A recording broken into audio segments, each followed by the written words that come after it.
अभी 2 महीने पहले की बात है, उत्तर प्रदेश कानपुर की एक कर्नल ने, उसकी पत्नी मर गई थी, पत्नी मर गई, कर्नल ने, कर्नल आर्मी का कर्नल, मिलिट्री का कर्नल, बंदूक निकालकर खुद को गोली मारकर मर जाता। कारण उसने पत्र में लिखा, वो कारण केवल इतना सा था, कर्नल के 2 बेटे थे, दोनों विदेश में थे, अच्छी एजुकेशन दी, अच्छी पढ़ाई कराई, अच्छी विद्या कराई, दोनों की नौकरी लग गई, दोनों की शादी हो गई, दोनों के बच्चे हो गए, दोनों विदेश में रहने लगे, अलग अलग देश में रह रहे थे एक ही देश में पर अलग अलग जगह पर थे, दोनों रह रहे। पिता, पत्नी मरी, खबर करी बेटों को, दोनों बेटों को, बड़े और छोटे को, आओ तुम्हारी माता चली गई, तुम्हारी माता मर गई। जब तक बेटे नहीं आए तब तक कर्नल ने पत्नी का अंतिम संस्कार नहीं किया। छोटा बेटा आया, छोटा बेटा आया तो पिताजी ने कहा, बेटा बड़ा बेटा नहीं आया, बड़ा बेटा नहीं आया, इंतजार करते हैं आता होगा। पिताजी इंतजार कर रहे थे, छोटे बेटे से रहा नहीं गया, उसने कह दिया, पिताजी भैया नहीं आए। भैया नहीं आएगा? हाँ वो नहीं आएगा। क्यों नहीं आएगा?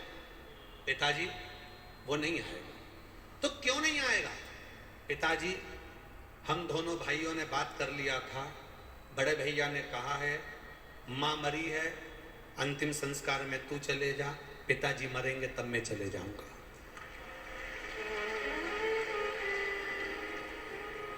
माँ मरी है छोटे, अंतिम संस्कार में तू चली जा, पिताजी मरेंगे तब मैं चले जाऊंगा। बेटे के शब्द सुने और पिता की आंख में आंसू आए, अंदर गए, उन्होंने एक लेटर लिखा कर्नल ने, उसमें लिखा, हम दोनों माता पिता ने अपनी पूरी जिंदगी इनकी पढ़ाई में लगाई, हमने पूरी कमाई इनके पढ़ने में, विद्या में, शादी में, प्रॉपर्टी में, परिवार के इसी हंडे को भरने में हमने जिंदगी लगा दी और पूरा जीवन बच्चों को दे दिया। और बच्चे कह रहे हैं कि माँ मरे तो तू चले जाना और बाप मरे तो मैं जाऊंगा। पिताजी ने लिख दिया कि बार बार आने की जरूरत नहीं है, मेरी प्रॉपर्टी का आधा हिस्सा मैं मिलिट्री को देता हूँ और आधा हिस्सा अनाथालय को देता हूँ और गोली मार कर।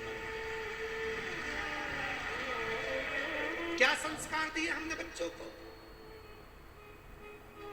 कि बेटा एडिलेंड में, बेटी है न्यूयॉर्क, बेटा एडिलेंड में, बेटी है न्यूयॉर्क, और ब्राइट बच्चों के लिए हुआ बुढ़ापा डर। काका क्या करोगे, ये रुपया कहाँ धरोगे, क्या करोगे इससे धन का? बेटे को पढ़ाया पढ़ाया पढ़ाया पढ़ाया, doctor, engineer, collector, SP, DSP, तुम्हारे मर्जी पड़े मंत्री, संतरी, कलंतरी जो बनाओ, पर शिव पुराण कहती है सबसे पहले उसको संस्कारित बनाओ, नहीं तो तुम्हारा अंतिम संस्कार नहीं कर पाए।